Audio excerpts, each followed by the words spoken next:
Hello, Durud and Shalom. Hi, guys. Guys, we should actually review. We should be reviewing this because there were some points that Rubio and Trump made here. That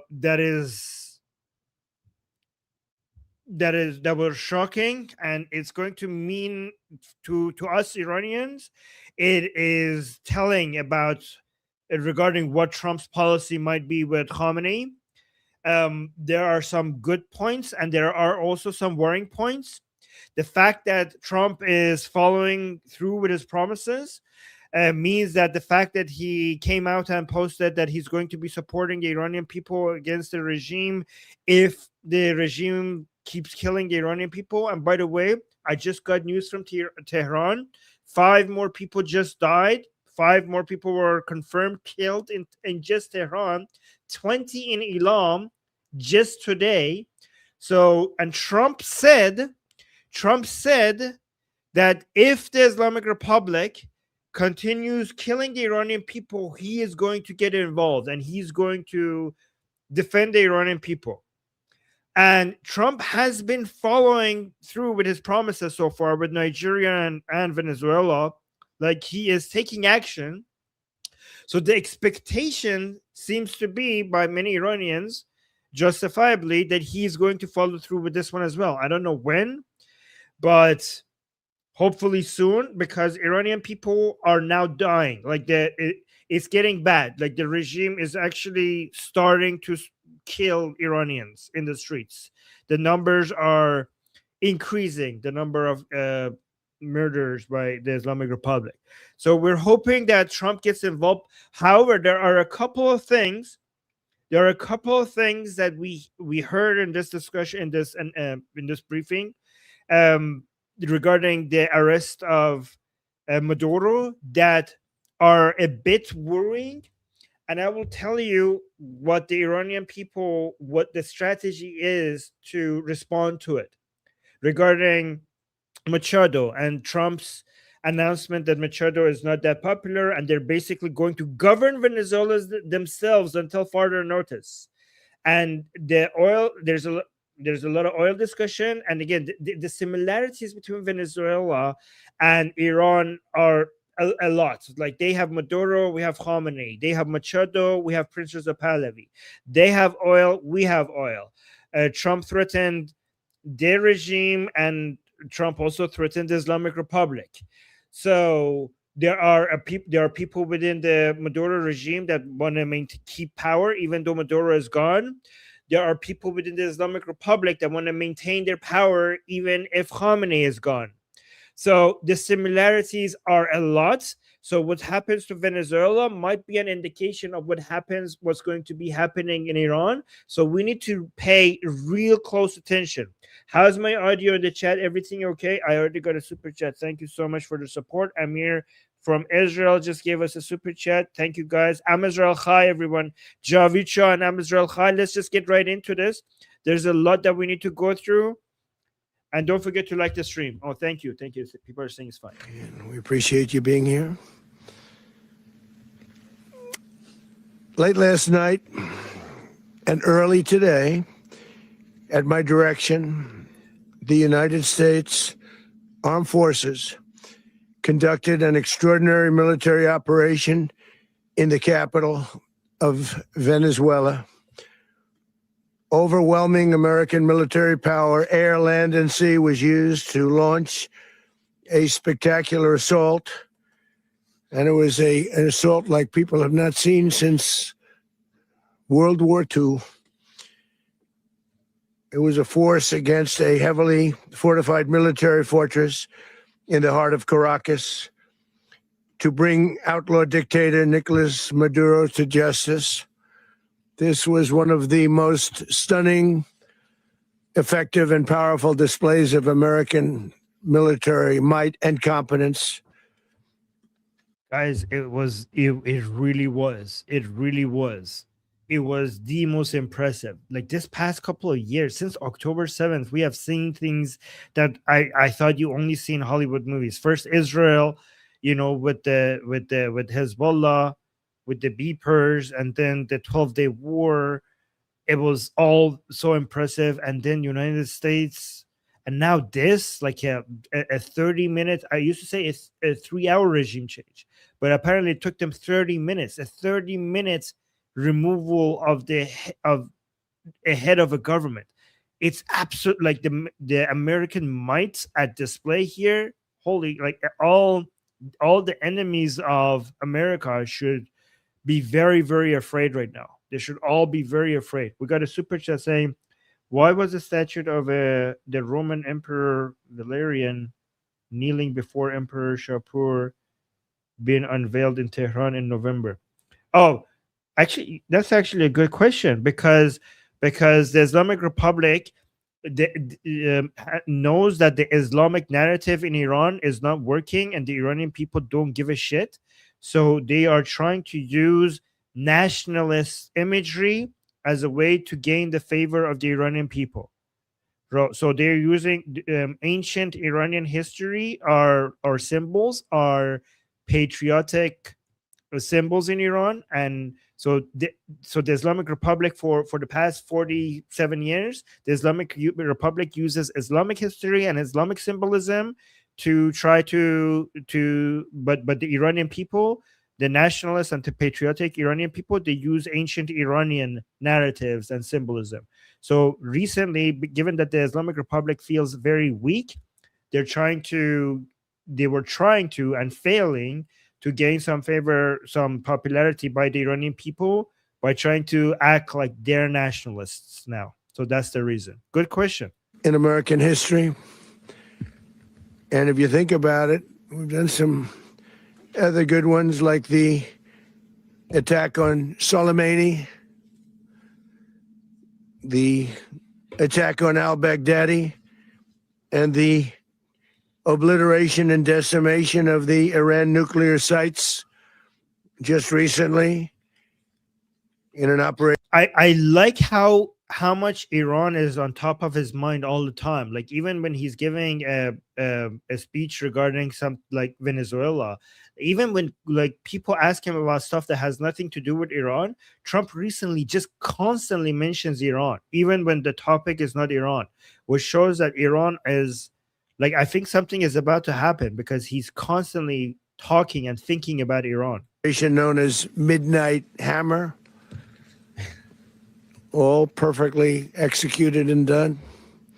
No nation in the world could achieve what America achieved yesterday, or frankly, in just a short period of time. True.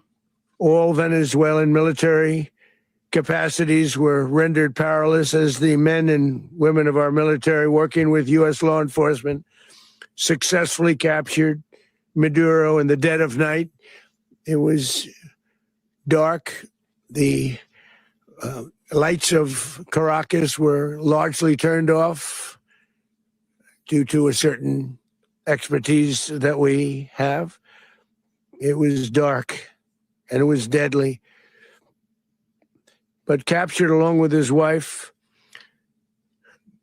Celia Flores, both of whom now face American justice. Maduro and Flores have been indicted in the Southern District of New York, it's Jay Clayton, for their campaign of deadly narco-terrorism against the United States and its citizens. I want to thank the men and women of our military who achieved such an extraordinary success overnight with breathtaking speed, power, precision, and competence. You rarely see anything like it. You've seen some raids in this country that didn't go so well. They were an embarrassment.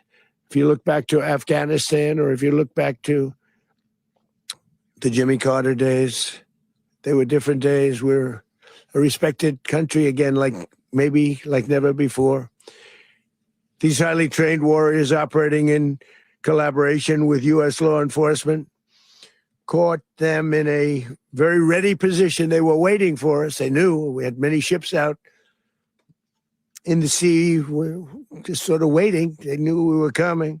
So they were in what's called a ready position, but they were completely overwhelmed and very quickly incapacitated. If you would have seen what I saw last night, you would have been very impressed. I'm not sure that you'll ever get to see it, but It was an incredible thing to see. Oh, I hope we get to see it. I so much want to see it. Make it into a Hollywood movie or something. No. I mean, if they knew you were coming, why wasn't Maduro already in his bunker? Like, why did he have to go to his bunker rather than just being in the? Did he? I think he didn't expect it to be this fast. Not a single American service member was killed, and not a single piece of American equipment was lost. We had many helicopters, many planes, many people involved in that fight.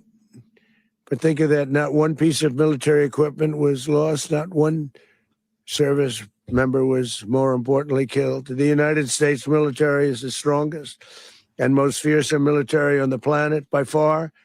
With capabilities and skills our enemies can scarcely begin to imagine. We have the best equipment anywhere in the world. There's no equipment like what we have. And you see that even if you just look at the boats. You know, we've knocked out 97% of the drugs coming in by sea.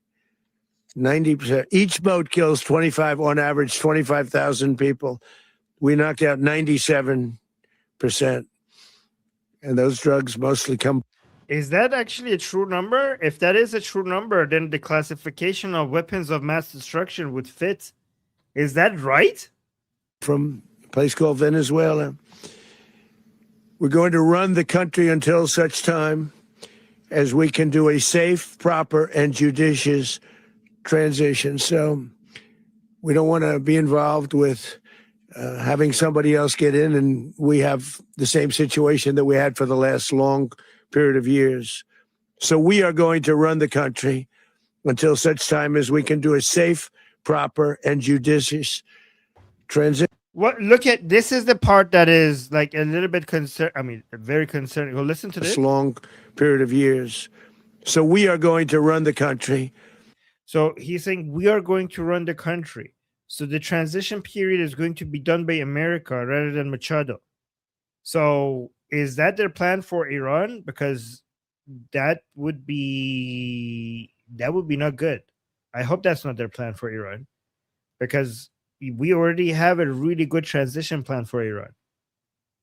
Prince Reza Pahlavi and his team has a really, really good transition plan for Iran. I hope Trump's plan is not that if the regime falls in Iran, they're the ones who are going to be doing for the last long period of years. So we are going to run the country. They're going to run the country.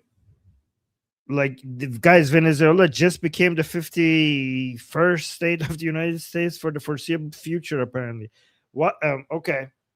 Okay. Until such time as we can do a safe, proper, and judicious transition. And it has to be judicious.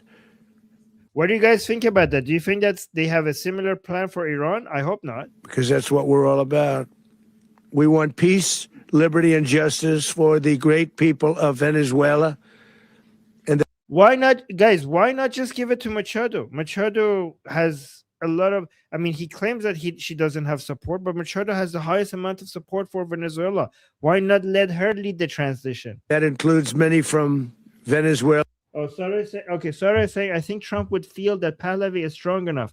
I mean, I hope so, because Machado is the choice of the Venezuelan people. So why is he not respecting that? I hope you're right, Sarah. People of Venezuela, and that includes many from Venezuela that are now living in the United States and want to go back to their country. It's their homeland. So let me actually show you, because this was worrying a little bit to us. I mean, not a little bit, more than a little bit. I started a campaign so that Iranians send me videos and thank Trump for his support, but also at the same time mention King Reza Pahlavi, so as to just hopefully what some of these will go, somewhat viral. I saw this one got like 1,300 retweets. So for example, let me see this one. By the way, guys, I'm posting this on my Twitter, Armin Navabi. If you could help retweet these so that maybe Trump or somebody else will see them. So look at this one, for example. Oh, wait, I have to unmute first. There we go. I'm an Iranian girl in Iran, and I say thanks, Mr. President Trump, کینگ رضا پهلوی رضا پهلوی این است شعار ملی جاوید شاه. All right, so this was sent to me from Iran, and then this one was also sent to me from Iran. Hold on. So look at this one. This was recorded next to, so look, my caption is President Trump needs to see this video immediately. This footage was sent to me directly from inside Iran, where a brave woman is standing right next to the notorious Rajai Shah prison in Karaj, one of the regime's most notorious torture centers. She is holding a note thanking Trump and Prime Minister Netanyahu for their support while openly chanting "Long live the King" in support of King Reza Pahlavi. She's risking execution to send this specific message to the world. So this is another woman who sent this video to me from Iran. پرزیدنت ترامپ ممنون که ما رو حمایت میکنید. من از کنار زندان رجایی شهر کرج به شما پیام میدم. جاوید شاه زنده باد ایران. All right. And then there was this other video. This one went kind of viral. This one got 4,000 retweets. And this is a message. This was also sent to me from inside Iran. People send these. I asked people to record these from inside Iran and send it to me on Telegram. Okay. So this one got really good retweets, like 4,000 retweets, or almost 250,000 views, right? So it says, this message to Trump and Netanyahu was sent to me from Iran. And this is the translation from Iran. I say that our representative is Crown Prince Reza Pahlavi. I thank Mr. Trump and Mr. Netanyahu for their support of the Iranian people. We, the people of Iran, love all the people of the world, especially the people of America and Israel, and we simply want to live in peace, tranquility, and freedom. So this was another one. Which this one? Here. از ایران میگم که نماینده ما شاهزاده رضا پهلوی از آقای ترامپ و آقای نتانیاهو بابت حمایتشون از مردم ایران متشکرم. ما مردم ایران همه مردم دنیا خصوصا مردم آمریکا و اسرائیل رو دوست داریم و فقط میخوایم در صلح و آرامش و آزادی زندگی کنیم. پاینده ایران. All right, and then guys, this one is really cool. Somebody sent this to me from inside Iran, and this is one of the street protesters, and he actually says "Am Israel Chai" at the end of it. So here's my caption. I say, just sent to me from inside Iran. This is mind-blowing. In the middle of the protest, this man fearlessly thanks Trump and shouts, "The people of Israel live." So watch this, guys. This is a protester, and he made this video to send to me. I don't know. Have you guys seen? Have I shown this to you guys? Let me know. Watch this.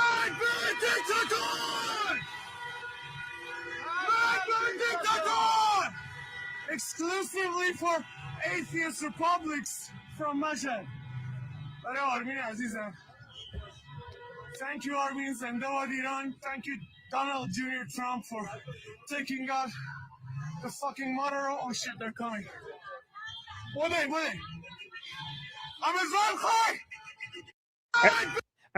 Wait. Let me actually read what Neil Bunny was saying. Hold on. Neil Bunny said something. Neil Bunny is saying, Armin, there are Hezbollah training camps in Venezuela. The U.S. will have to make the country safe. It just as Reza Pahlavi would not be safe in Iran right now. Machado would not. Okay, but yeah, I mean, yeah, but you can see why we have some sort of some concern, right? Because there's something else that Trump says in that presentation, that in that speech, where he actually claims that Machado is not very popular in Venezuela. So we'll get to that part as well. Delta is giving us a super chat saying he'll run the country like he's running Gaza. Well, I mean, I don't know. Yeah, we'll see. And thank you so much, Delta, for the super chat. And then we have Elad saying probably wants to deport liberals to Venezuela. Okay, Elad is joking. Well, thank you so much for the support for the super chat. And then we get another super chat saying, hold on, let me see. Saying, it's like I said before, Trump's plan for Iran is to recover British oil or BP.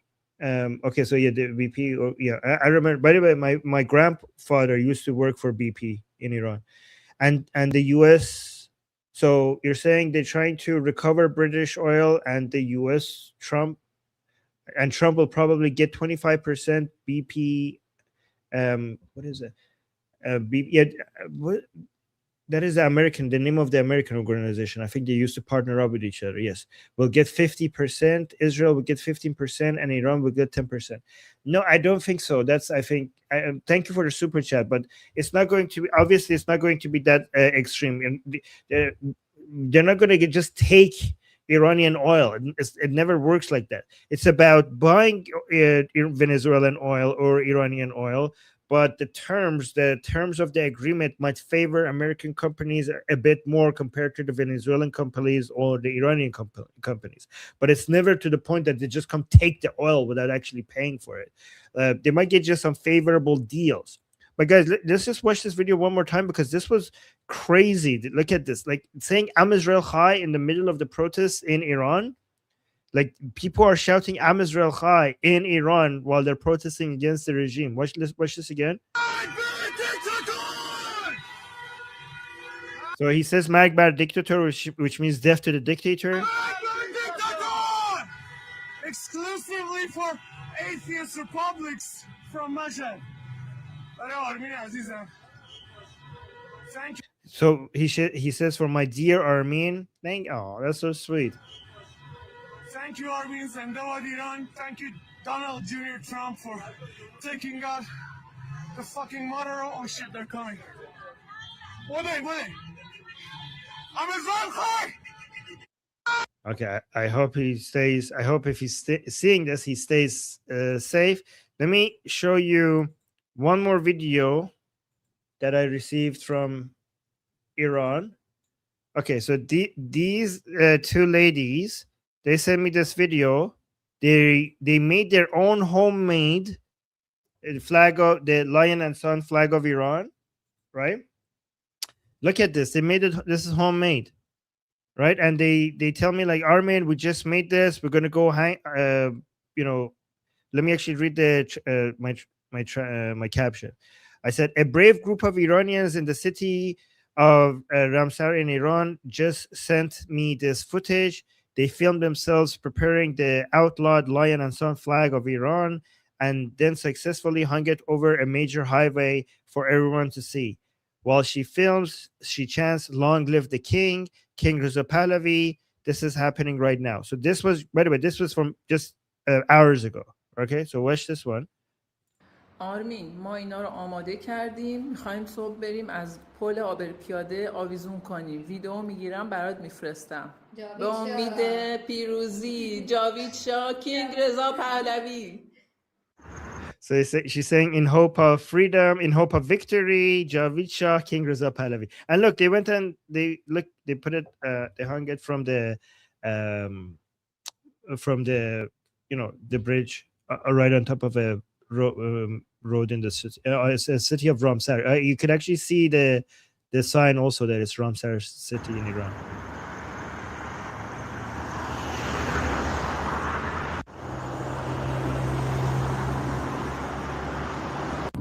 And look, this is another woman, unrelated, and she saw it and she was shocked and she recorded it and posted it. I put them together, but this is like a different woman who was just driving and noticed it. And she recorded it and posted it on social media. Watch this.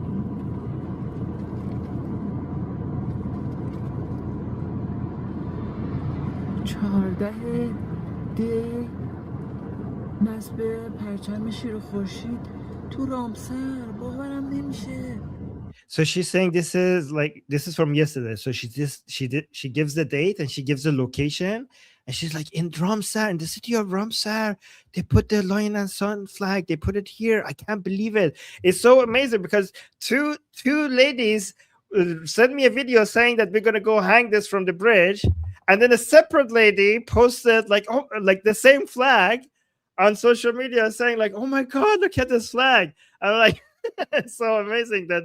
So I just had to put them together because that's the same flag. Later that night, fuck. Like she's like, wow. She's like, wow. Look at her shock.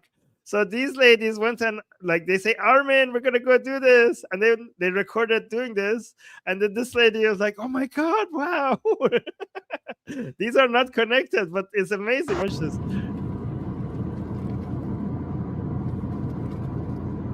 Listen to her shock.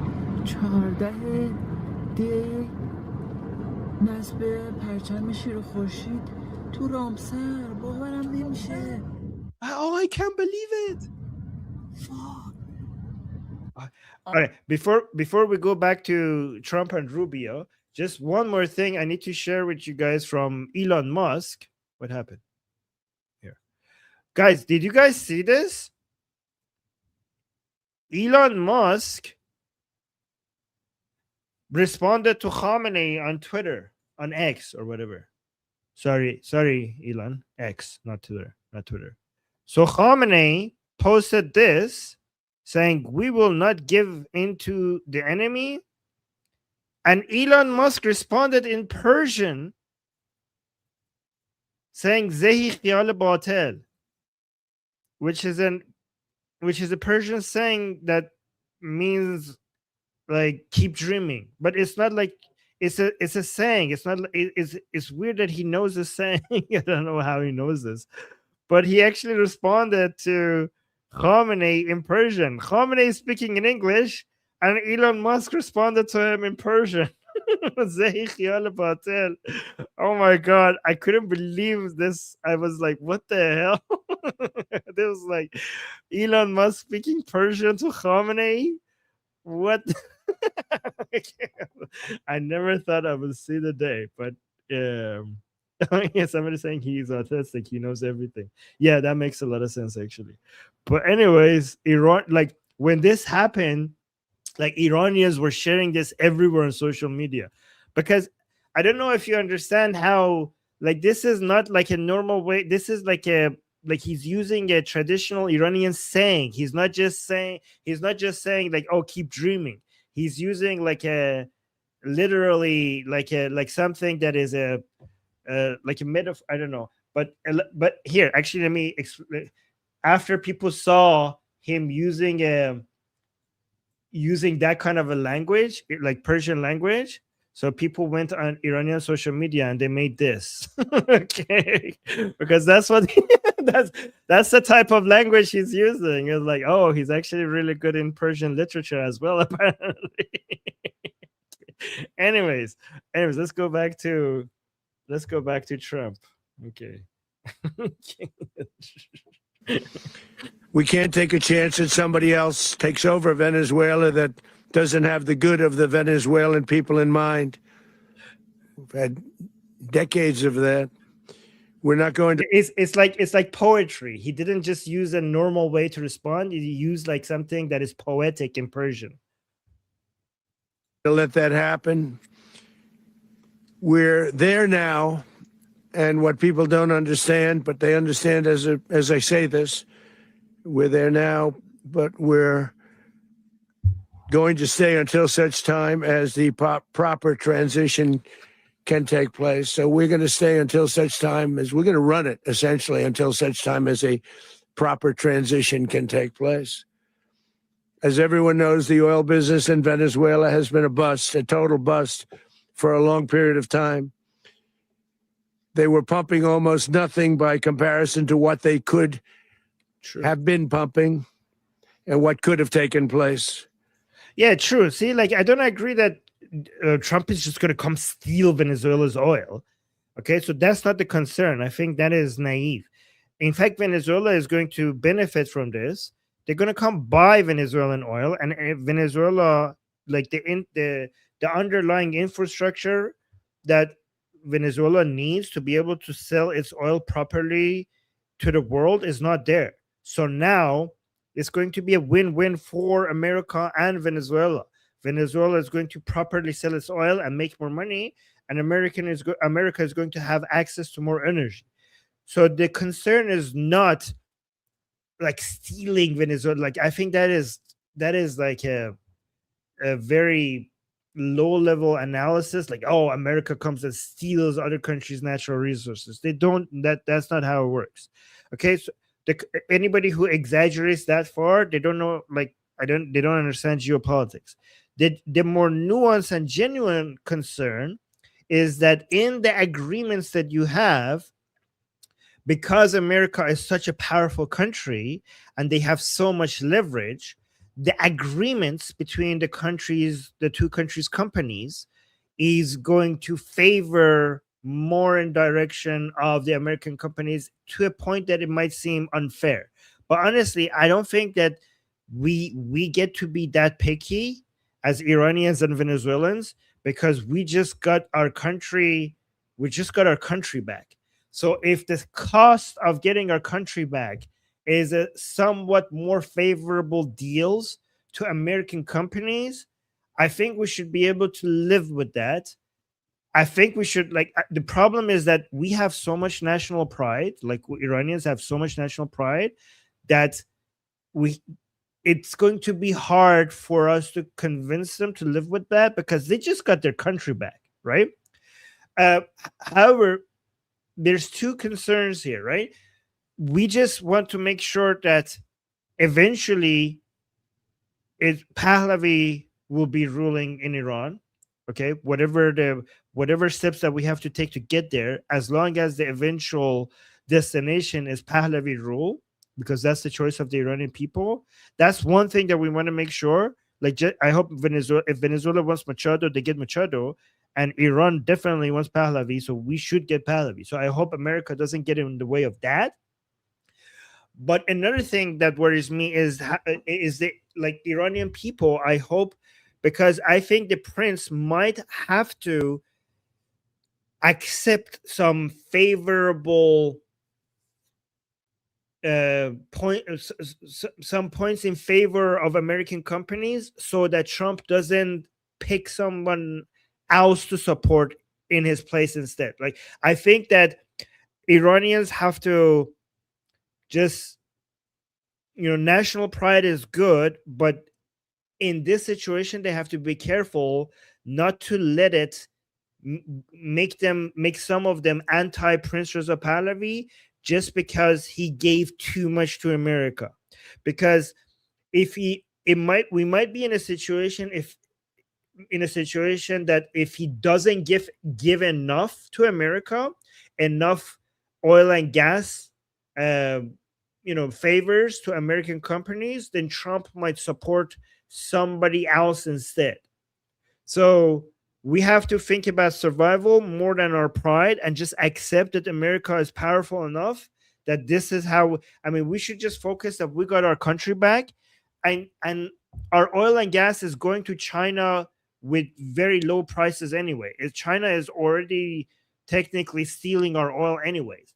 So and our deal with America is never going to be as bad as how bad the deal right now is with China anyway. So it's going to be better. Like, the people who support Prince Reza Pahlavi have to work overtime convincing more Iranians that that Prince Reza Pahlavi didn't just sell us to Trump, that even if the agreements are in favor of American company, it's far better than what we had with China. And our oil and gas is not as important as our human resources anyways. Like, we just got liberty, we just got democracy, we just got our own representation, we just got our self-determination, we got our own leader, right? So the main resource of Iran is not its oil, it's not its gas. The oil and gas of Iran has been a curse upon Iranian people anyways. Our main resources are not our minerals, it's not our rare earth metals, it's not our copper, it's not our gold, it's not our pistachio, it's not our dates, it's not any of that. Our main resource in Iran is the Iranian people. And any country that has become prosperous is a country that has invested in its people more than its natural resources. And that's what we have to focus on. And if we lose some of our oil and some of our gas for the sake of our freedom, as long as we make sure that Pahlavi stays in power, we're going to be okay. We're going to be okay. It's never going to be as bad as it is now. So we should just accept it, I think, in my opinion. So let me see. We got some super chats. Let me know what you guys think about that. All right. So cutting edge is saying in one of the questions they ask him, he says that they will talk about Cuba, and Marco Rubio makes a comment. Believe me, that's a sign that they are possibly next. Yeah, I know, because that's Marco Rubio's greatest dream, to liberate Cuba. So I know Marco Rubio will get very excited about the possibility of them being able to do that. And I don't think that I think that these people are going for the whole for everything, right, guys? Some analysis suggests that the understanding is that Russia is at some point going to be successful, unfortunately, in taking over Ukraine and some other countries in Eastern Europe. Like, it's eventually going to happen. I'm not saying that's my analysis, but some people think that the US administration has decided that that's inevitable. And China at some point is going to swallow Taiwan. And everybody is going to go back in the game of, like, everybody is just going to become the major hegemon in their area. And America needs to just make sure that it kicks out anybody who could be a proxy for Russia or China in their region. They just need to clean up their own neighborhood, and they make sure that they have complete power over their own neighborhood. And Ukraine and Taiwan might be, in their opinion, is a lost cause, and we're just going to make sure that in our continent we control everything. And also in the Middle East shouldn't become a place where China and Russia could come and exert their influence as well, right? So that's their doctrine right now. So it's like the Monroe Doctrine on steroids. It's the Monroe Doctrine on steroids. I think somebody called it the Donroe Doctrine now, because they changed Monroe to Donald. The Donroe Doctrine, right? So that's how a lot of people. So yeah, Cuba, why not? Let's go with the whole thing, right? Given that it's been this successful. And then we got another super chat saying, you said favorable to companies, not to the people. Favorable to American companies is favorable to the American people. When companies profit, people make more money. When your company, so okay, I'm a capitalist, okay? So when companies become more profitable, that means that more people are going to get paid. That means that more people's funds are going to grow, like people's pension funds, investment funds, all of that is going to grow. That means the fact is, when American companies make more money, that's the wealth that is coming into the U.S. economy, and everybody in America is going to benefit from that. I mean, you cannot fault Trump for thinking about his people first. Like, it's not, even if I'm concerned as an Iranian, I understand that Trump is not responsible for the Iranian people. I understand that Trump needs to do, like, my concern doesn't mean that Trump is necessarily doing the wrong thing. Trump has to prioritize Americans. Okay? Trump has to prioritize Americans over Iranians, and Americans over people of Venezuela. That's his job. So I understand that. And then we have another super chat saying, I hope Pahlavi is talking to Trump through Bibi. I don't think they are yet, and this is something that we need to change. I hope the day that Trump mentions the Pahlavi name, and hopefully in a positive way. Holy shit! If it's negative, we're gonna he mentioned Machado in this speech in a negative way, and that would not be good for us if that happens. Like, Trump has never mentioned Pahlavi. I mean, not that I know of. But I hope he mentions him soon in a positive way, because we need that right now. And then we're going to another super chat saying, Trump says USA would run Venezuela. Translation is government transfer. USA is an overseer. So criminal, don't escape. I don't understand what you're saying. USA gets jurisdiction authority. What are you saying? Translation is government transfer. USA is overseer. So criminal. I don't know what you're saying, but it's not criminal. Based on what laws is this criminal? Based on what laws is this criminal? US gets to do. The US has the power to do this, and there's no force on earth that could stop it. And even if you name me a law that this violates, if you cannot enforce a law, then it's not a law, it's a suggestion. So it's not criminal. If you cannot enforce a law, it's not a law, it's a suggestion. So there's no laws being violated.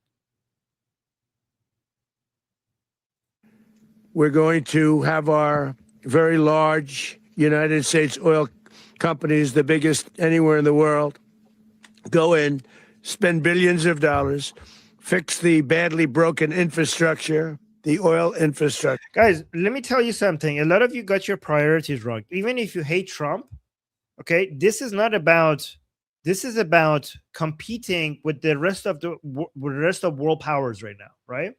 So right now, this is about having leverage over China. All of this is about leverage over China. China has leverage over America over rare earth minerals. United States needs to have leverage over China over energy. So making Venezuela an ally of United States and Iran an ally of United States gives it takes out a lot of the sources of energy for China away and brings them closer to America. And that would leave, I don't know, Russia maybe for China for a source of energy, but it limits sources of secured energy for China, and it will give America a lot leverage because even if you hate Trump, you should be hating a world where China is dominating a lot more. So you need to be Team America even when Trump is president. Even if you hate Trump, a world where China is dominating is a far worse world than any American president that you don't like is dominating. Okay? You should be on Team America. All of us, American and non-American, we should be on Team America. Because American dominance is far, far, far better than a Russian or a Chinese dominance of the world. And this is what it takes.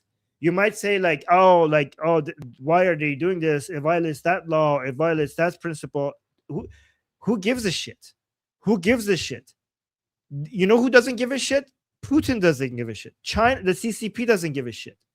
They have been playing this whole international law bullshit game in their favor. America has weakened itself. America pays for this world order and all of the enforcement of international laws, and it's working against, and all of these standards are working against America's power in favor of Chinese and Russian. So if they're not playing fair, why should you? You should crush them. You should isolate them, because that's what they would do to you. The world would be so a much, much worse place if you try to play the nice guy. Stop playing the nice guy. Fuck these people up. Destroy your competition. International law. There is no such thing as international law. There is no such thing as international law. These are all international suggestions. Okay? And America was enforcing them and holding it all together against its own interests. Why should it do that? Why should it keep enforcing a framework whereas other people are taking advantage of it?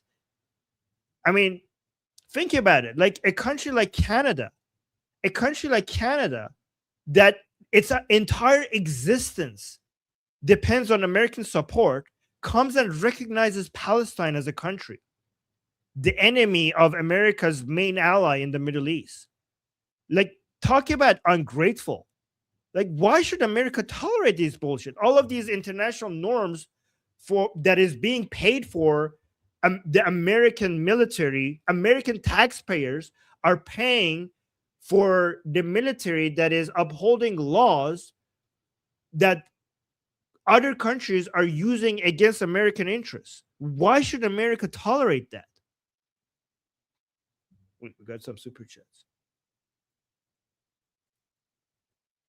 saying, okay, me trying to translate what Trump is said, common practice in warfare. When government changes, Trump is saying USA will be an overseer to ensure integrity. Yeah, I mean, yes, but obviously, as an Iranian, you shouldn't blame me for being concerned because the transition period is the most sensitive time for things going wrong, right? So, and Trump and United States is the greatest world power, and if they're going to be involved in removing the Islamic Republic, then they're also going to want to be involved in the transition period. So the fact that our future, the future of our country, depends on what Trump decides, even if you think he's going to make a good decision, the fact that we need to be concerned and try to do something that this goes in our favor, it makes sense. I mean, what Trump is doing makes sense for America, but our concern also makes sense for Iran. And you've got another super chat saying, have you seen Trump's recent post about how Obama didn't support Iran and he will rectify it? Yes, I did. I think he knows Reza Pahlavi in very good light. Okay, but I hope so. Yeah, I saw that, and a lot of Iranian people were very encouraged by that post by Trump. But again, in Venezuela, Machado has very popular support. So why is Trump saying that Machado is not that popular in Venezuela? Like, she is the most popular. But I hope you're right. Yes. We got another super chat saying, AKA, it's a temporary responsibility that Trump is accepting. Also, PS, that's not related to international law. It's like taking Nazis to court after World War II. I mean, there is no international law. There is only international suggestions. And if the American military might doesn't want to enforce it, then it doesn't even exist. Because all international law is backed by the US military. We're going to another super chat saying the ideal scenario would be the Islamic Republic falling, Pahlavi returning to Iran, and Khamenei captured trying to flee disguised as a woman. Okay, sure. Yes, okay, that would be fun to watch. And we got another super chat saying, would Trump really want to offend Putin by doing the same to Khamenei? Why would Trump care about what Putin thinks about this? And then you continue, that should be the question. So far, he has just bowed down to Putin, which is a bit suspicious. Actually, no, he has multiple times. Even in this speech here, he calls out Putin and he says that Putin has disappointed him. And I don't think Trump gives a shit anymore about what Putin thinks about him. And also, Putin doesn't give a shit about Khamenei. Like, I think Putin and you know, the CCP, I think they consider Khamenei to be losing and on its way out. So I don't think they take him very seriously anymore. I think Putin, just in the same way that Putin gave up on Assad and didn't support him, he's also giving up on Khamenei. So I don't think he gives a shit about Khamenei. I mean, he does give a shit. He's sad that they might lose Iran and Iran was going to be a Western ally, but I think they don't think they could do anything about it. And then we got another super chat saying, Mao Zedong, Israel and Taiwan are bases of imperialism in Asia, created against the Arabs and Chinese with the same objective. Oh, did Mao say that? Well, Israel and Taiwan. Okay, so they're just denying the agency of the people, of the native people themselves.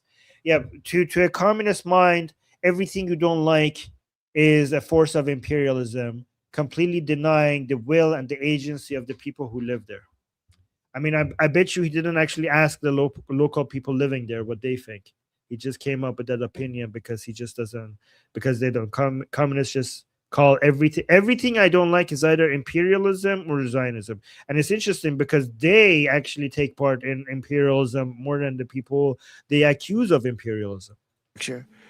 And start making money for the country.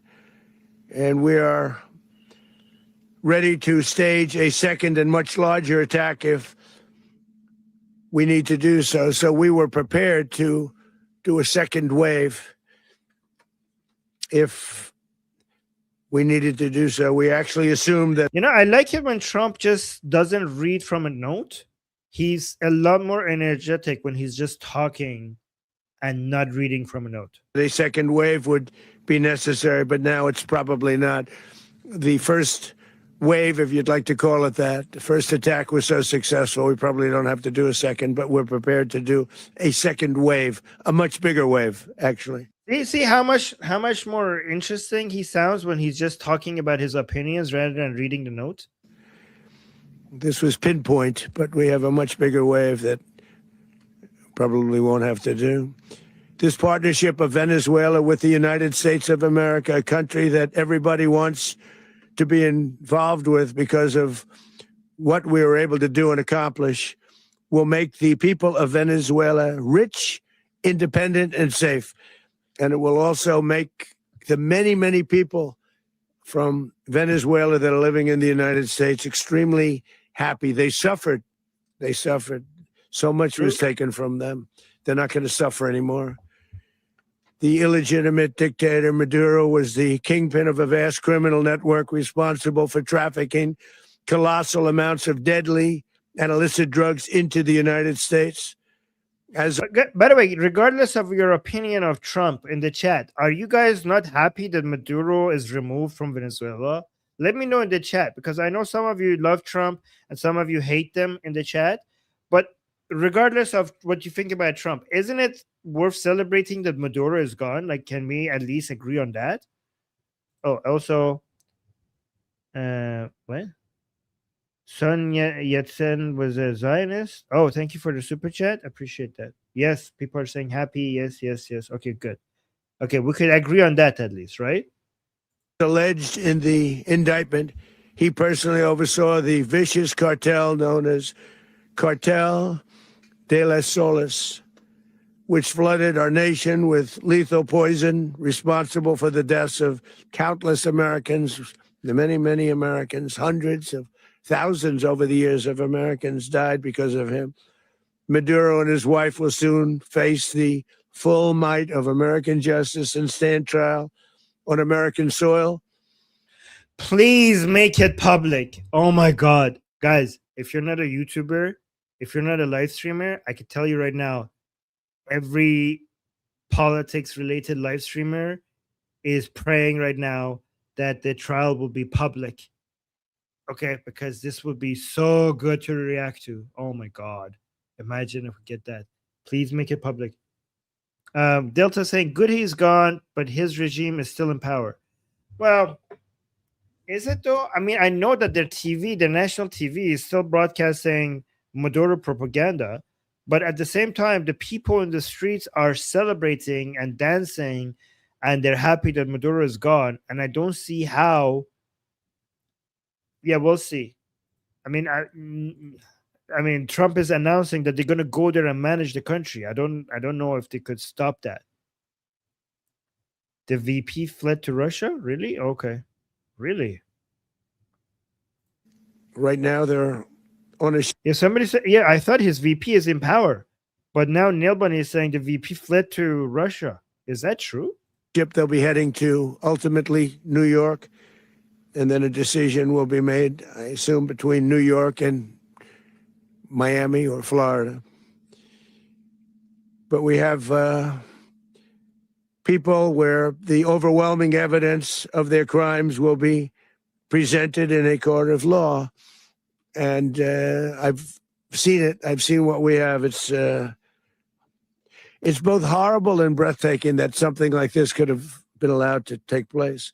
For many years after his term as president of Venezuela expired, Maduro remained in power and waged a ceaseless campaign of violence, terror, and subversion against the United States of America, threatening not only our people, but the stability of the entire region. And you all saw it. In addition to trafficking gigantic amounts of illegal drugs that inflicted untold suffering and human destruction all over the country, all over, in particular, the United States. Maduro sent savage and murderous gangs, including the bloodthirsty prison gang, Tren de Aragua, to terrorize American communities nationwide. And he did indeed.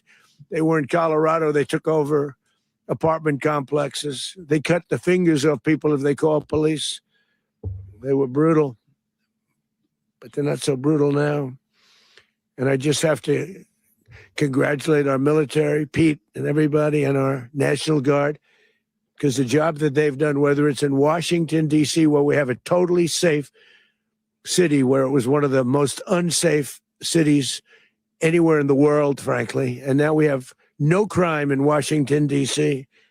We haven't had a killing. We had the terrorist attack. Wow. Okay, we got off to, like, we completely switched the topic. I think he's going to get back to the topic again, but sometimes he does that. He all of a sudden remembers something, and the topic completely changes. Back a few weeks ago, a little bit of a different kind of a threat, but we haven't had a killing in a long period of time, 6-7 months. We used to have on average, 2 a week in Washington, our capital. We don't have that anymore.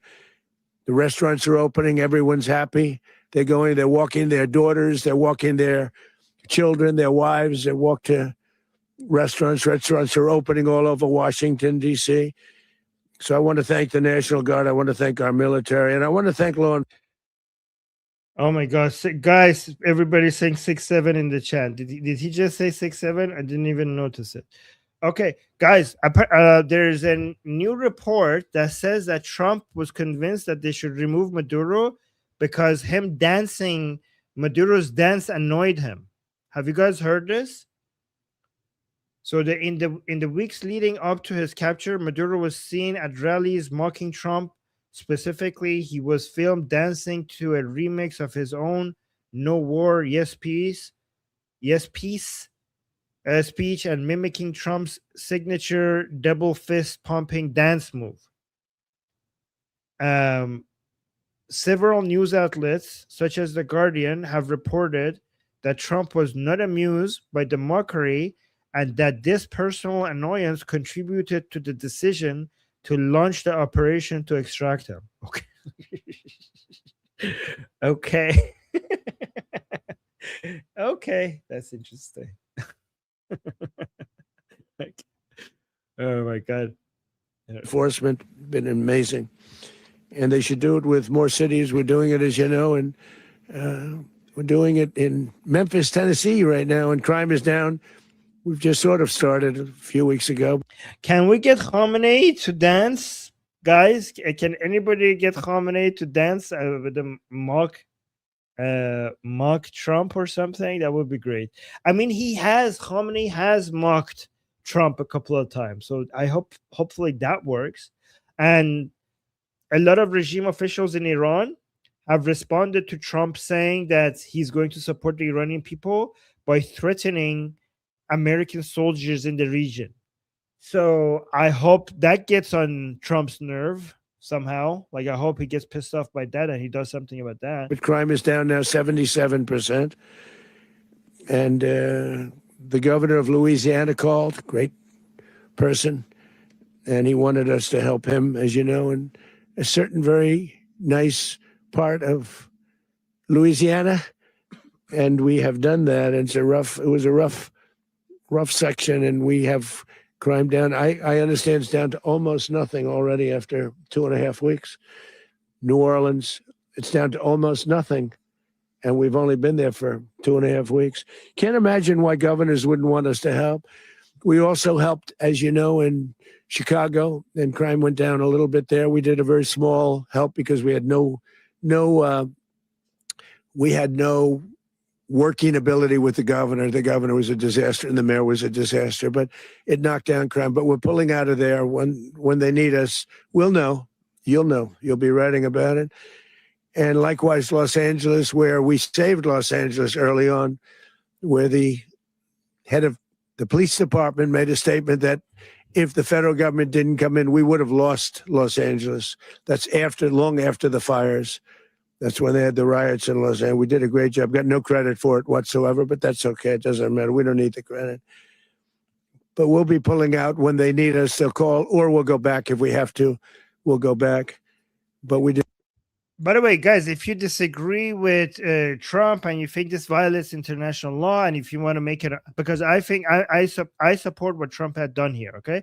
But if you guys disagree with that, we have a discussion group where you could come and talk to us there, and we will do this. We're going there in 1 hour from now on. I put the link in the chat, The link is also in the description. We have daily discussions there, and people, you could come and open your mic and speak. And we have one in 1 hour from now on. So the link to our discussion group is I put it in the chat, and it's also in the description. Did a great job in various cities.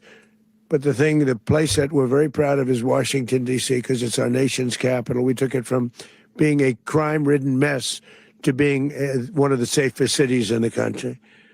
But the gangs that they sent raped, tortured, and murdered American women and children.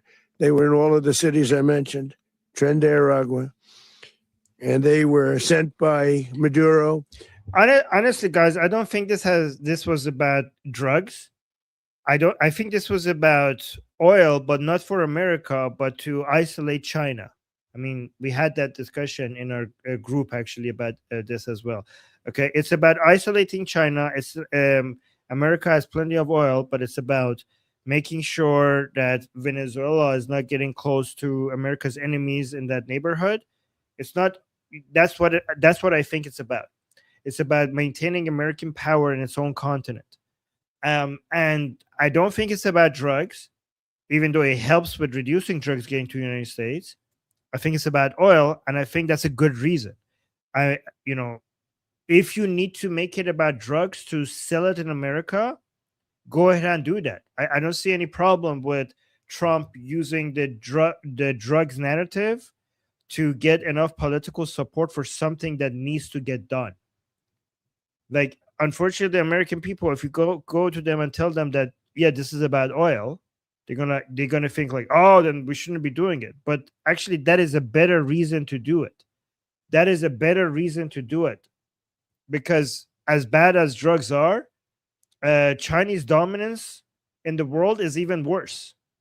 You're gonna be weaker. America is going to become weaker in defending itself against drugs coming in America if we have more and more Chinese dominance. So a Chinese dominance at a global stage is something that you want to avoid, and United States needs to keep neutralizing all its enemies.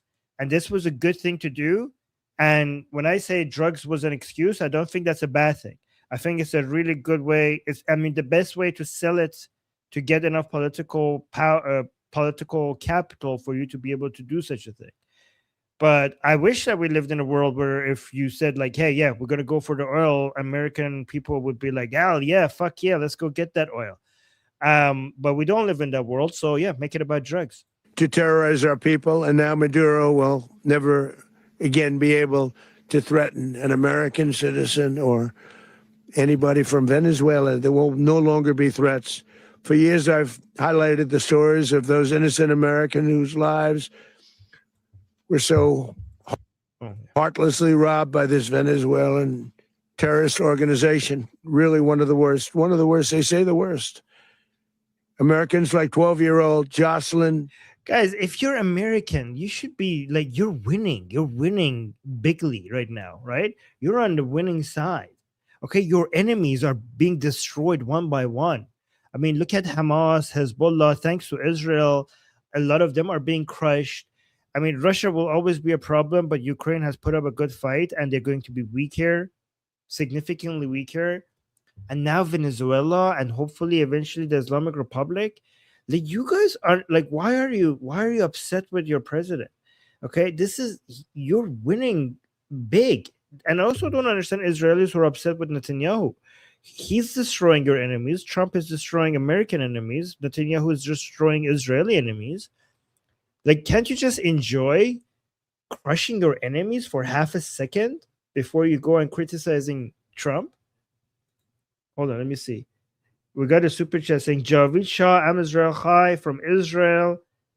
Jew, I love you. Okay, thank you. The man who showed Am Israel Chai from the demonstration in occupied Iran crushed my heart. Go Team Life. Oh my God, I'm going to screenshot this message. That's so beautiful. Thank you so much. Yes, Go Team Life. Thank you so much. That's very sweet. Appreciate that.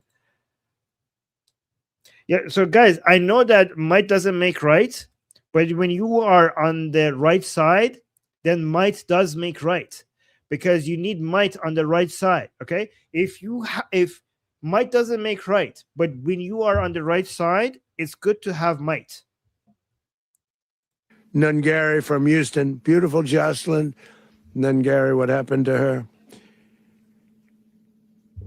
They, as you know, they kidnapped, assaulted, and murdered by Tren de Aragua animals. They murdered Jocelyn and left her. Yeah, and it's amazing how your enemies are just killing and, you know, spreading disease and their inferior values, and they're just crushing you. They're just trying to find ways to make you weaker, and they're playing by a whole different set of rules. And every time you want to respond in kind, you're like, oh, but international laws. What international laws? Like the international laws that we came up with. By we, you mean like us Western powers? Like, yes. And who's enforcing them? We are. Wait, so let me get this straight. Your enemies are not respecting those rules. Yes. They're attacking you and making you weaker while ignoring those rules. True, yes. And you don't respond in the same way because of what? Because we have these rules and we want to abide by them. Who set up those rules? We did. Who is enforcing those rules? We are.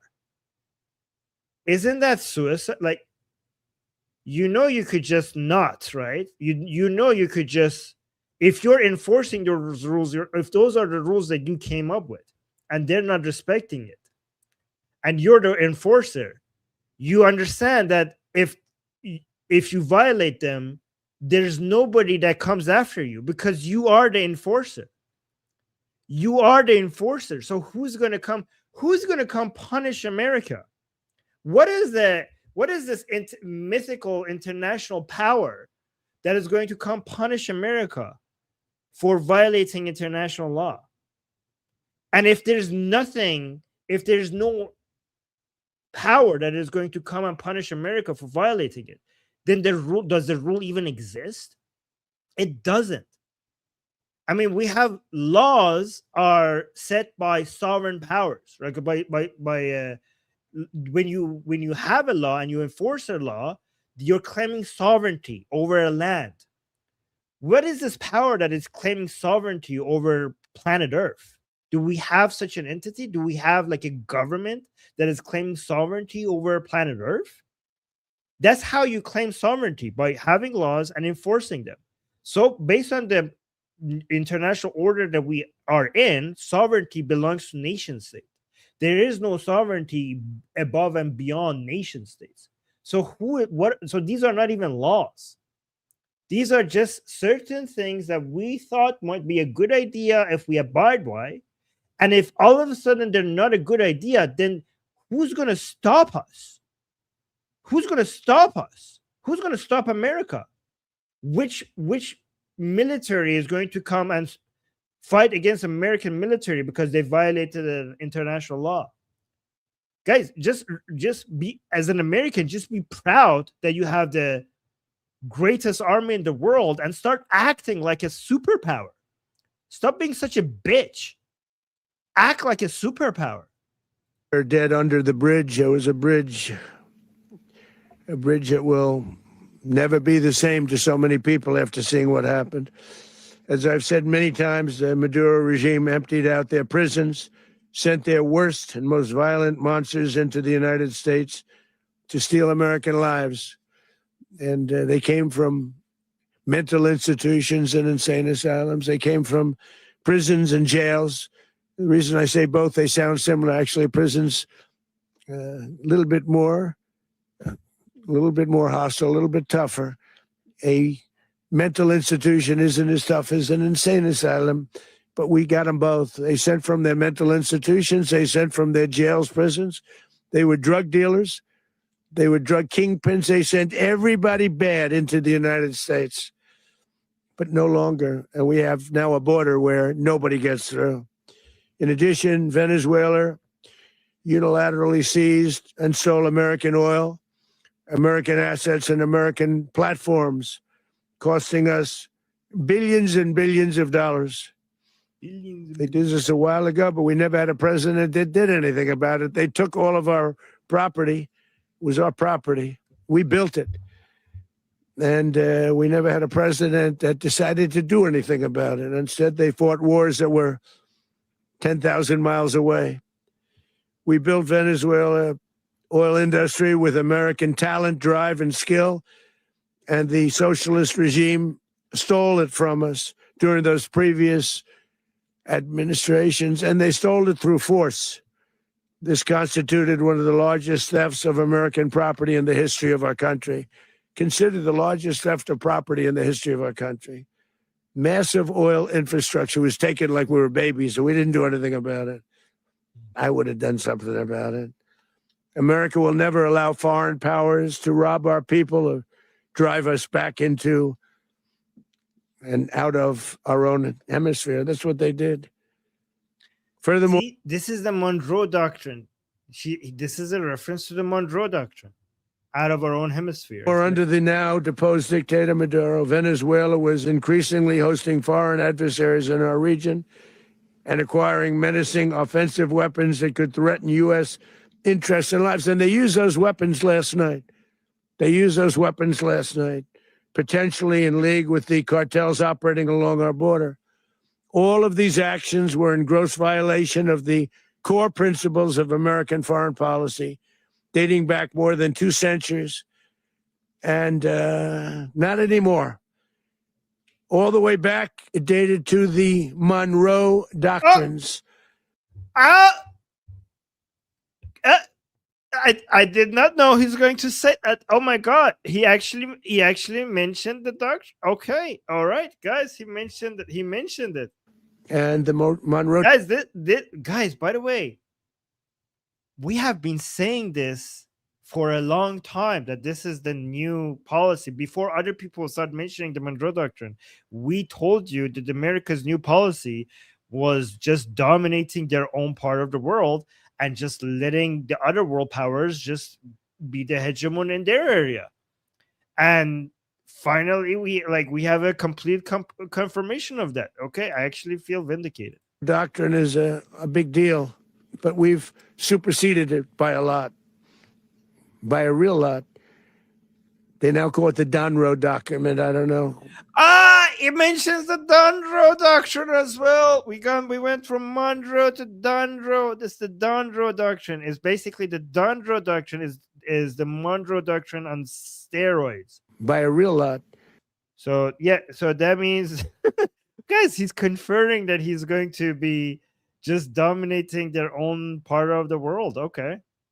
By the way, guys, this might mean that we're going to be losing Ukraine to Russia and Taiwan to China at some point. But we've superseded it by a lot, by a real lot. They now call it the Monroe Document. I don't know. It's Monroe Doctrine. We sort of forgot about it. It was very important, but we forgot about it. We don't forget about it anymore. So, guys, what this all means, I mean, the new version of Monroe Doctrine, if you guys were like, I don't know what this means, the summary of it is that United States is not going to allow its neighborhood to be used by its enemies or its competitors, right? So it's part of the world, the North America and South America, this is America's sphere of influence and power, right? So they're going to spend less time worrying about other parts of the world, like, for example, supporting Ukraine against Russia. They're going to sell weapons to Europeans if they want, and they could do something about it. But they're going to try to slowly move out of being involved from that area because they think Russia is a power as well. And if you're a global power, you do as global powers do. Just like America is a global power, so we basically this is our area, and we're going to basically control this area. And Russia naturally would want to do the same thing to its own area. So, and they think it's inevitable for Russia to actually at one point come and takes a whole bunch of these countries in Eastern Europe, anyways. And they also think China is a global power, and if they want Taiwan, I mean, we're going to support South Korea and Japan and the Philippines and Vietnam, and we're going to sell them as many weapons as they want to buy from us. It's good. We like to sell weapons, but at the end of the day, if they can stop it, good for them. If they can't, well, let China have Taiwan. All right. But we are going to be more focused on just keeping our dominance in our neighborhood. That means Venezuela, Canada, Greenland, Panama, Cuba, all of this area, Mexico, all of that. This is our sphere of influence, right? And that leaves an in-between area, which is North Africa and the Middle East, where that's going to be a competition between all of them, and preferably they would want to have more countries around these places where they're closer to America rather than China and Russia. So if they could get any of these countries to turn towards America, that would be a win. But their main focus is going to be in their own side of the hemisphere. That's what the Monroe. That's not the Monroe Doctrine. That's the Monroe Doctrine on steroids, which we could refer to it as the Monroe Doctrine, named after Donald Trump. Our new national security strategy, American dominance in the Western Hemisphere, will never be questioned again. Won't happen. So just in concluding, for decades, other administrations have neglected or even... And it actually makes sense. You have to do this as America because China is doing this. And if you don't play the same game, you're going to lose. Okay? This is why, this is not about Trump's decision or another. This is political determinism. For America to compete with China, this is what they have to do. Okay? Like China is going to suffocate you, but because of their dominance over rare earth minerals. So you have to figure out all the other leverages that you have over them. Okay, we're entering the age of multiple decades of AI becoming the main difference maker between who's the winner and who's the loser. And AI needs two things. It needs rare earth minerals and it needs energy. So if China is going to play the rare earth mineral game very well not because of what they have in China, but they also what they have in everywhere else that they control, the United States needs to play the energy game very well. Okay? But especially because it has a lot of energy itself, it could have a lot of leverage over China. These are the exact. So AI, which determines the future, determines who's the next global power in the foreseeable future, requires the chips, which is basically the rare earth minerals, and it needs power to run the processing, right? So China has the rare earth minerals, United States has the energy. If you give up on your dominance over a large part of the planet, then all the dominance will be for China. This is why Iran is also very important, because right now Iran is a major source of cheap oil to China, and it would be very advantageous for United States to take that away from China. You want to win or not? Do you want to win, or do you want to talk about, but this violates this international law and we shouldn't violate that? And this is criminal. Oh, where is this? Like, what did he actually, like, you want to play that game? Do you want to virtue signal about how much you are concerned about international laws being violated? Or which means basically you're going to lose to China? Or do you want to win? Choose one of these. Contributed to these growing security threats in the Western Hemisphere. Under the Trump administration, we are reasserting American power in a very powerful way in our home region. And our home region is very different than it was just a short while ago. The future will be, and we did this in my first term. We had great dominance in my first term, and we have far greater dominance right now. Everyone's coming back to us. The future will be determined by the ability to protect commerce and territory and resources that are core to national security. These are core to our national security. Just like tariffs they made our country rich and they've made our national security stronger than ever before. But these are the iron laws that have always determined global power. And we're going to keep it that way. We will secure our borders. We will stop the terrorists. We will crash the cartels, and we will defend our citizens. Somebody in the chat saying America is falling. Imagine saying that after you saw what they just did in Venezuela. After they removed the head of the government in 30 minutes. Against all threats, foreign and domestic. Other presidents may have lacked the courage or whatever to defend America, but I will never allow terrorists and criminals to operate with impunity against the United States. This extremely successful operation should serve as warning to anyone who would threaten American sovereignty or endanger American lives. Very importantly, the embargo on all Venezuelan oil remains in full effect. The American Armada remains poised in position, and the United States retains all military options until United States demands have been fully met and fully satisfied. All political and military figures in Venezuela should understand what happened to Maduro can happen to them, and it will happen to them if they aren't just fair, even to their people. The dictator and terrorist, Maduro, is finally gone, and Venezuela people are free. They're free again. It's been a long time for them, but they're free. America is a safer nation this morning. It's a prouder nation this morning because it didn't allow this horrible person and this country that was doing very bad things to us. It didn't allow it to happen. And the Western Hemisphere is right now a much safer place to be. So I want to thank everybody for being here. I want to thank General Raisin Kane. He's a fantastic man. I've worked with a lot of generals. Let's go to Q&A. I worked with some I didn't like. I worked with some I didn't respect. I worked with some that just weren't good.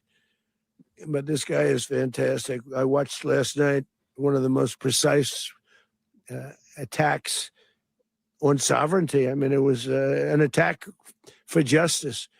And I'm very proud of him. And I'm very proud of our Secretary of War, Pete Hegseth, who I'm going to ask to say a few words. Thank you very much. Mr. President, can you explain how the U.S. will run Venezuela? Well, thank you, Mr. President. Finally, a commander-in-chief the world respects and the American people deserve. And as the president said, words can barely capture the bravery and the power and the precision of this historic operation, a massive joint military and law enforcement raid flawlessly executed by the greatest Americans our country has to offer. American warriors are second to none, the best in the world and the best of our country. What all of us witnessed last night was sheer guts and grit, gallantry, and glory of the American warrior. I'm simply humbled by such men. And I tip my hat to our chairman, Dan Raisin Kane, and all those Americans who stood watch last night. Our warriors are the elite of America. And again, President Trump has your back. No other country on planet Earth, and it's not even close, could pull this kind of operation off. And no other president has ever shown this kind of leadership, courage, and resolve, the most powerful combination the world has ever seen. As the president said, our adversaries remain on notice. America can project our will anywhere, anytime. The coordination, the stealth, the lethality, the precision, the very long arm of American justice, all on full display in the middle of the night. Nicolas Maduro had his chance, just like Iran had their chance. Until they didn't, and until he didn't. He effed around, and he found out. President Trump is deadly serious about stopping the flow of gangs and violence to our country. Deadly serious about stopping the flow of drugs and poison to our people. Deadly serious about getting back the oil that was stolen from us. And deadly serious about reestablishing American deterrence and dominance in the Western Hemisphere. This is about the safety, security, freedom, and prosperity of the American people. This is America first. This is peace through strength, and the United States War Department is proud to help deliver it. Welcome to 2026, and under President Trump, America is back. I'd like to welcome now our Chairman Raising Cane, to give a few more details about the operation. Mr. Chairman. Thank you, Mr. Secretary. Thank you, Mr. President, and good morning.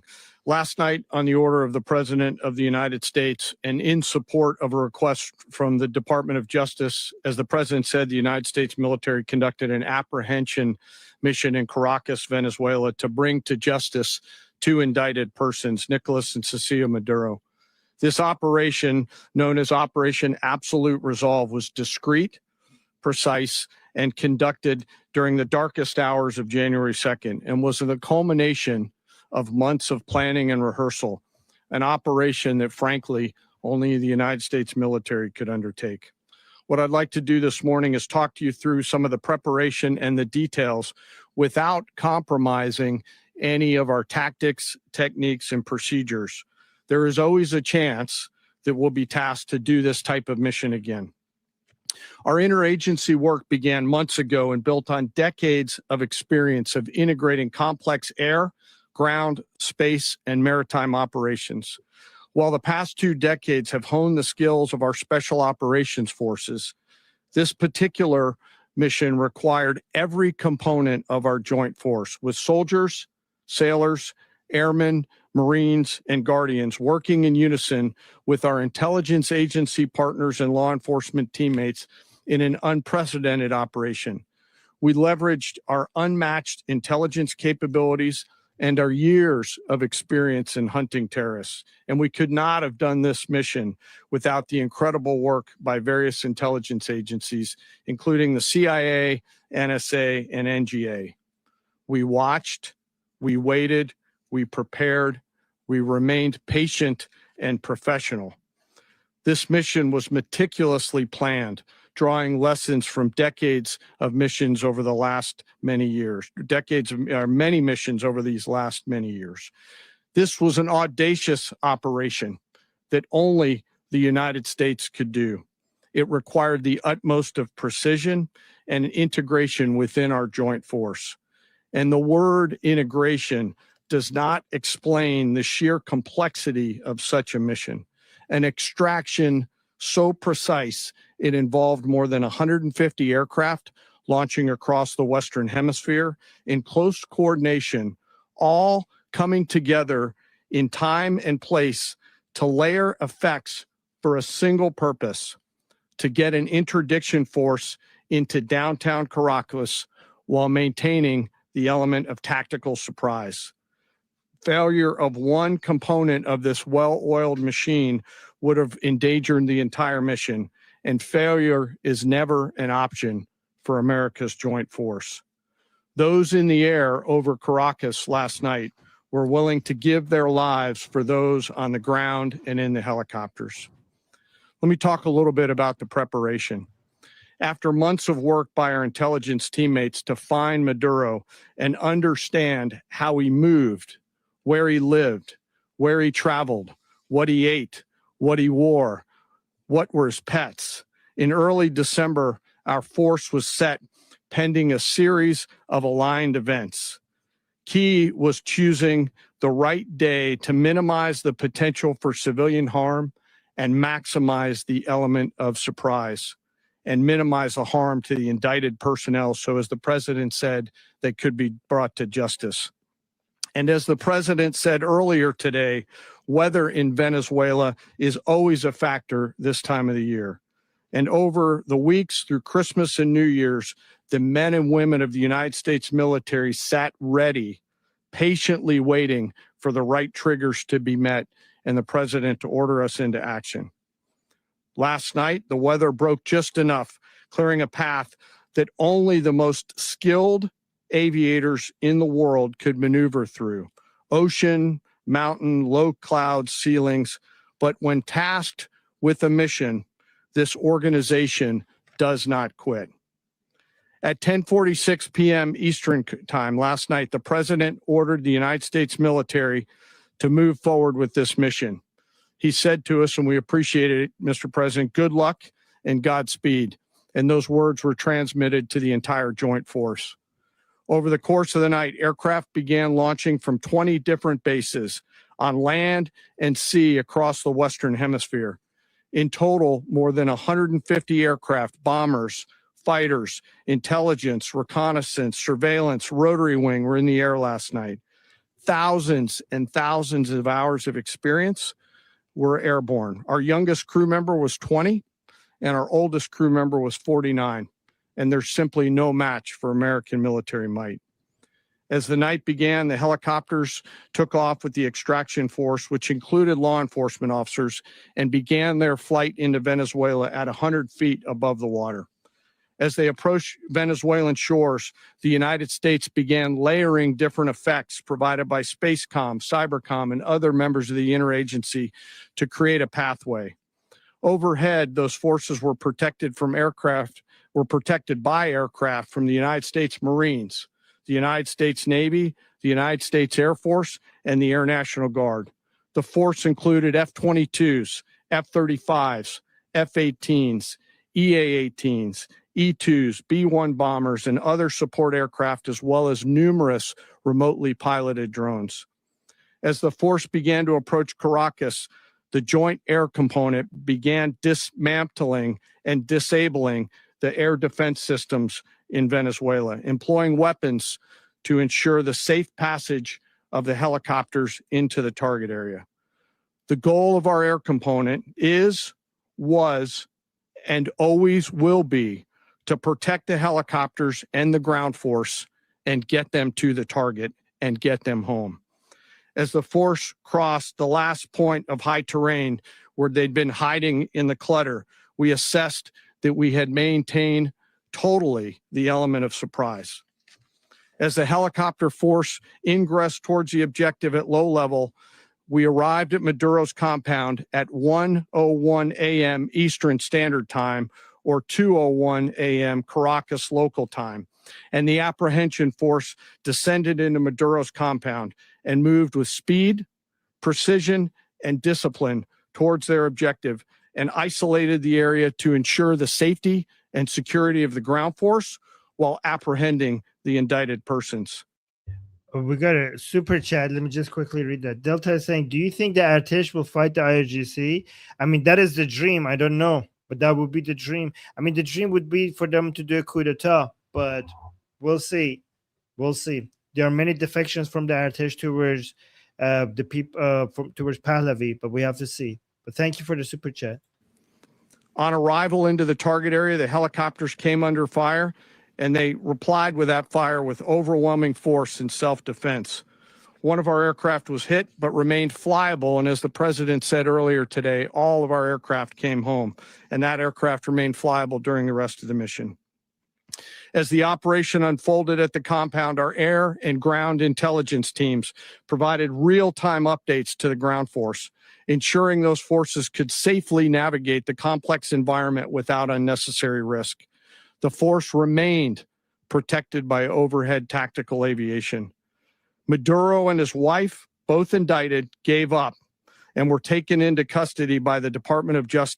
Leslie, you in the chat, you keep saying that this is not very impressive. You do realize that no other country can do this, though, right? Like, I mean, just maybe Israel can do it, but not that many other countries could do this. So if it's not impressive to you, it should be the fact that America and maybe Israel are the only countries who could pull off something like this. Assisted by our incredible U.S. military with professionalism and precision, with no loss of U.S. life.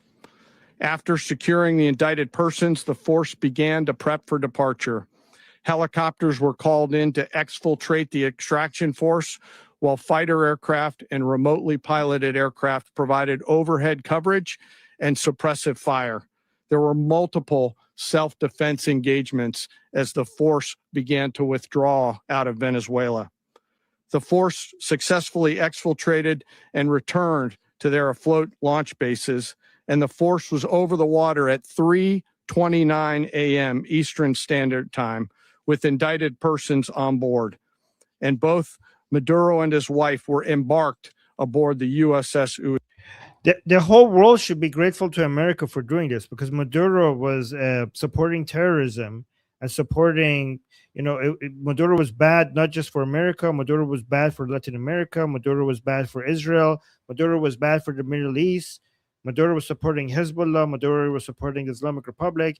So instead of condemning Trump, how about try thanking Trump for paying the price for getting rid of this nuance for the rest of the world? Ujima.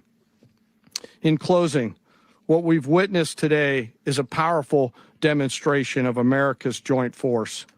We think, we develop, we train, we rehearse, we debrief, we rehearse again and again, not to get it right, but to ensure that we cannot get it wrong.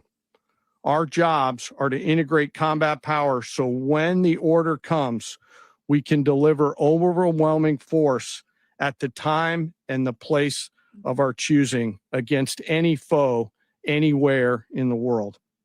I am immensely proud today of our joint force and filled with gratitude to represent them here today. There is simply no mission too difficult. Let's go to Nicolas Rubio. Maduro was indicted in 2020 in the United States. He is not the legitimate president of Venezuela. That's not just us saying it. The first Trump administration, the Biden administration, the second Trump administration, none of those three recognized him. He's not recognized by the European Union and multiple countries around the world. He is a fugitive of American justice with a $50 million reward, which I guess we saved $50 million. And Make sure. yeah, exactly. But Don't let anybody claim it. Nobody deserves it but us. But I want to be clear about one thing. Nicolas Maduro had multiple opportunities to avoid this. He was provided multiple very, very, very generous offers and chose instead to act like a wild man, chose instead to play around. And the result is what we saw tonight. The other message here is the following. You have a guy, like many people around the world, they like to play games. You have a guy who decides he's going to invite Iran into his country, is going to, do the confiscation of American oil companies, is going to flood our country with gang members, is going to take Americans prisoner and try to hold them for hostage and trade them like he was able to do with the Biden administration. Basically likes to play games all this time and thinks nothing's going to happen. And I hope what people now understand is that we have a president. The 47th president of the United States is not a game player. When he tells you that he's going to do something, when tells you he's going to address a problem, he means it. He actions it. I can tell you, I've watched this process now for 14, 15 years, been around it. Everybody talks. I'm going to do this. I'm going to do that. When I get there, we're going to do this. We're going to take. This is a president of action. Like, I don't understand yet how they haven't figured this out. And now, if you don't know, now you know. Because this is the way it's going to play out. And I think people need to understand that this is not a president that just talks and does letters and press conferences. And, if he says he's serious about something, he means it. And this is something that was a direct threat to the national interest of the United States, and the president addressed it. There's a president of peace, by the way. I told you what I just said earlier. This guy had multiple opportunities to find his way somewhere else and figure out another. He could have been living somewhere else right now, very happy, but instead he wanted to play big boy. And so now, he's got other sets of problems on his hands. And but I think the message here should be for the world. Look, the president doesn't go out looking for people to pick fights with. He's not generally wants to get along with everybody. We'll talk and meet with anybody, but don't play games. Don't play games with this president's in office, because it's not going to turn out well. And so I hope that, I guess that lesson was learned last night, and we hope it'll be instructive moving forward. Is that a message for Cuba? Mr. President. Mr. President. Mr. President. Mr. President. Yeah, we got a super chat saying FAFO, which is, I think, the Foreign Advisory Federal Office. Is that what you're referring to? Yeah, is back on the board. We need to keep it up. Thank you so much for the super chat. Mr. President, you said that the U.S. is going to run Venezuela. So who's in power right now? Well, we're going to be running it with a group, and we're going to make sure it's run properly. We're going to rebuild the oil infrastructure, which will cost billions of dollars. It'll be paid for by the oil companies directly. They will be reimbursed for what they're doing, but it's going to be nice. They're going to be subsidized, I guess. Paid, and we're going to get the oil flowing the way it should be. As you know, it was just a minor flow. It was actually a minor flow for what they have, but we're going to run it properly, and we're going to make sure the people of Venezuela are taken care of. We're going to make sure the people that were forced out of Venezuela by this thug are also taken care of. Mr. President, does the U.S. running the country mean that U.S. troops will be on the ground? How will that work? Well, you know, they always say boots on the ground. Oh, so we're not afraid of boots on the ground that we have to have. We had boots on the ground last night at a very high level, actually. We're not afraid of it. We don't mind saying it. But we're going to make sure that that country is run properly. We're not doing this in vain. This is a very dangerous attack. This is an attack that could have gone very, very badly. Could have gone very badly. We could have lost a lot of people last night. We could have lost a lot of dignity. We could have lost a lot of equipment. The equipment is less important, but we could have lost a lot. And we're going to make sure that this is proper. We're there now. We're ready to go again if we have to. We're going to run the country right. It's going to run very... Oh, Fafa means something else. Now I understand it. I was like, what the hell is he talking about? So is that for fuck around and find out? That's what it stands for? I was like, what are you talking about? Okay, so that just stands for fuck around and find out. Okay, so you're saying, okay, now I could heart the comment. Now I understand it. So you're saying fuck around and find out is back on board. We need to keep it up. Okay, good. Yes, there needs to be consequences for fucking with America. Yep. You need to. It's basically the other term for it is advertising your deterring capability. That's what that's how I refer to it. But yeah, so that's short for fuck around and find out. Thank you for telling me. Judiciously, very fairly. It's going to make a lot of money. We're going to give money to the people. We're going to reimburse people that were taken advantage of. We're going to take care of everybody.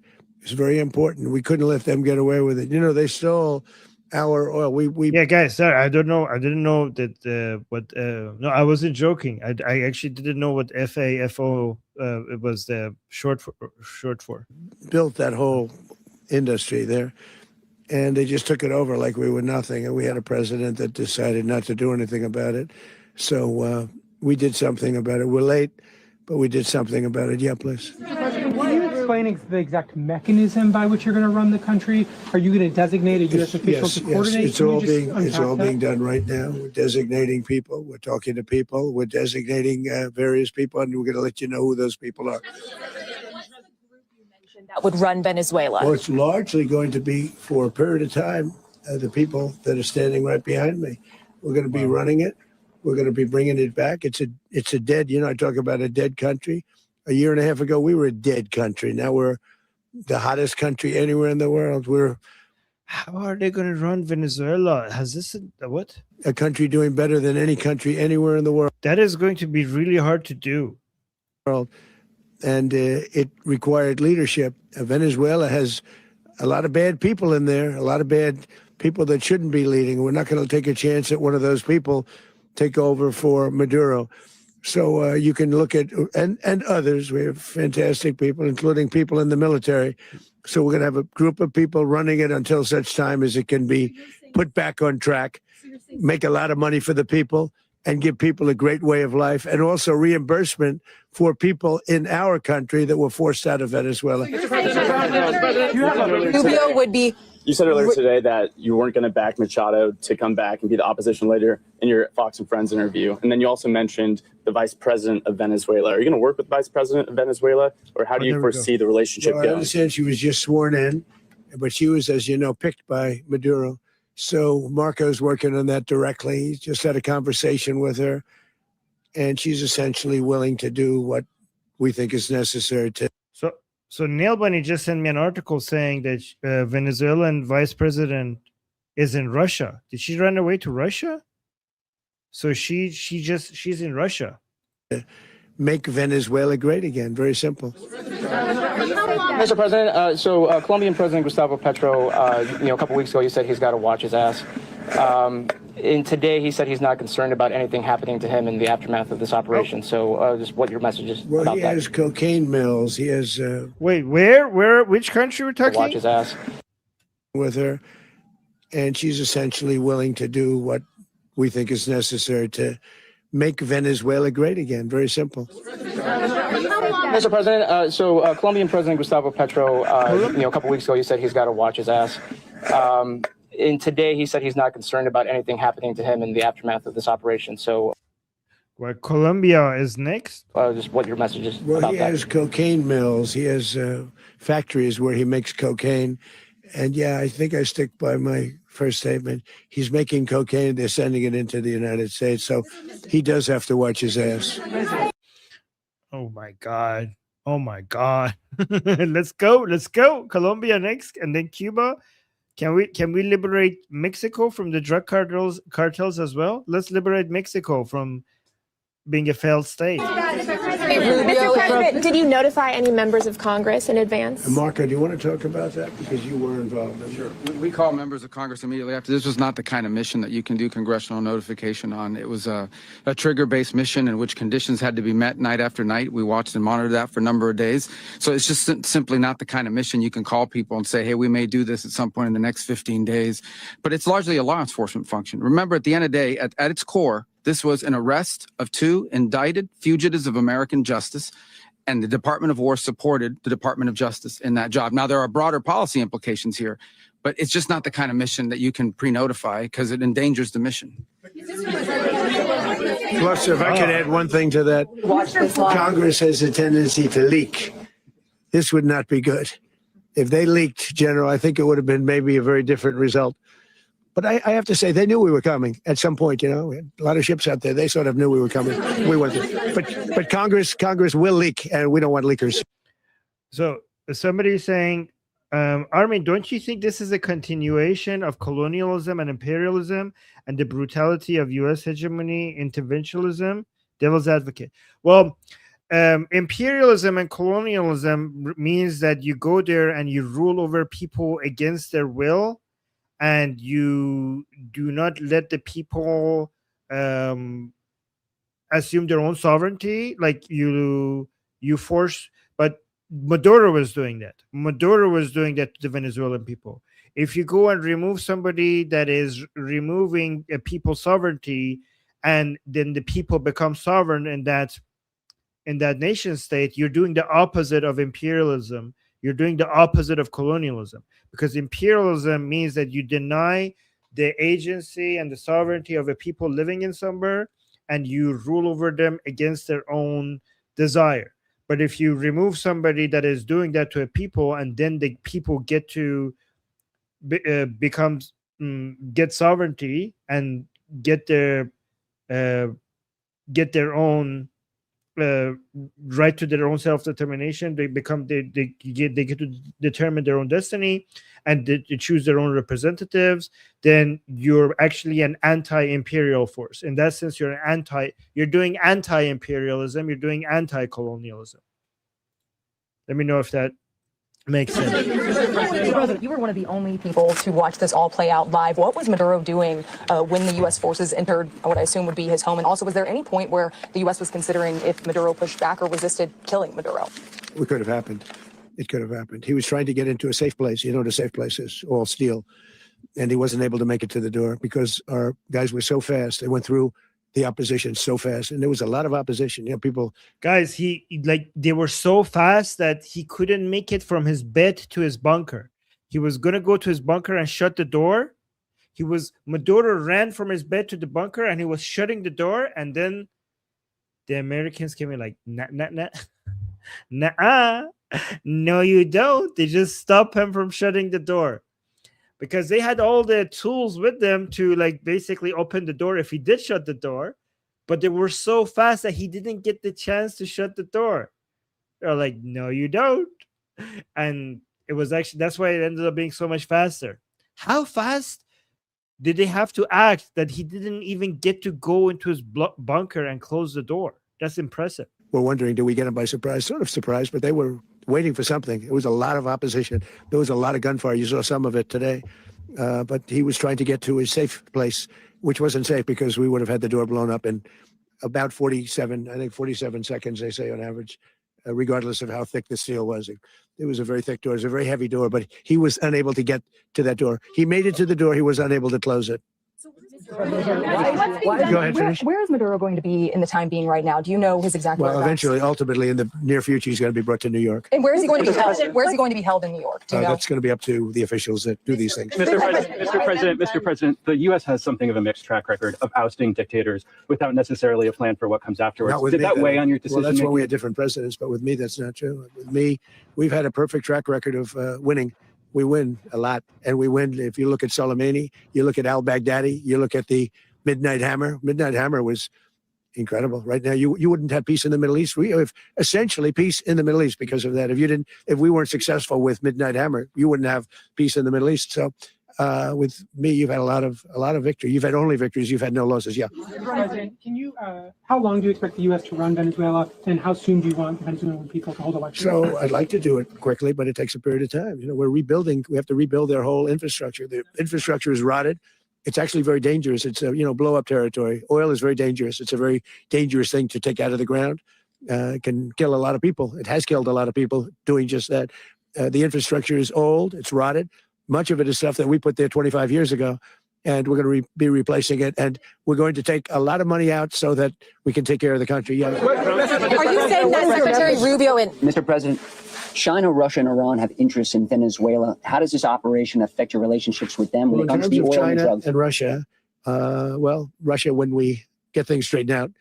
But in terms of other countries that want oil, we're in the oil business. We're going to sell it to them. We're not going to say we're not going to go into it. In other words, we'll be selling oil, probably in much larger doses because they couldn't produce very much because their infrastructure was so bad. So we'll be selling. You have to go to America for the oil now. This is how you get more leverage. Large amounts of oil to other countries, many of whom are using it now, but I would say many more will come. Are you saying, Mr. President, are you saying that, Mr. President, are you saying that? Mr. President, thank you. What is your message to the people of Venezuela today? Of course, the civilian population specifically, they have a lot of questions. What is your message to the people of Venezuela? That you're going to have peace, justice. You're going to have some of the riches that you should have had for a long period of time. It was stolen from you. But you're going to have peace and you're going to have safety. You're going to have justice. You're going to have a country. You're going to have a real country. You're going to have potentially a great country.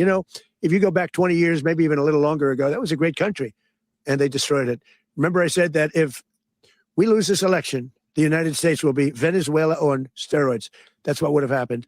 Had we lost the election, the 2024 election, we suffered so badly. When you look at the border from 2020, what they did, what Joe Biden administration did to our country should never be forgotten.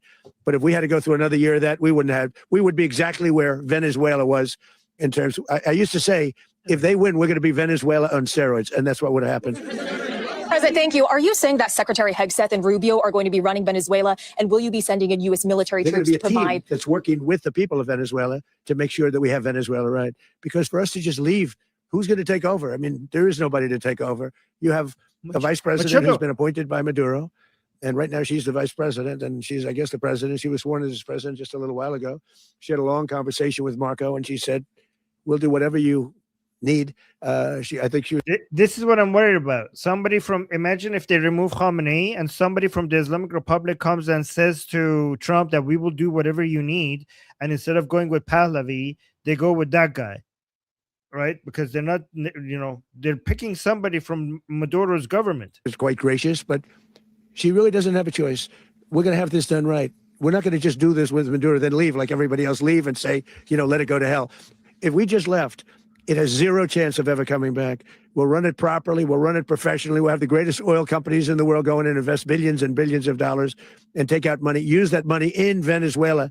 And the biggest beneficiary are going to be the people of Venezuela. And also, I can't stress this strongly enough, the people that got thrown out of Venezuela that are now in the United States. And frankly, some want to stay and some probably want to go back. Yeah.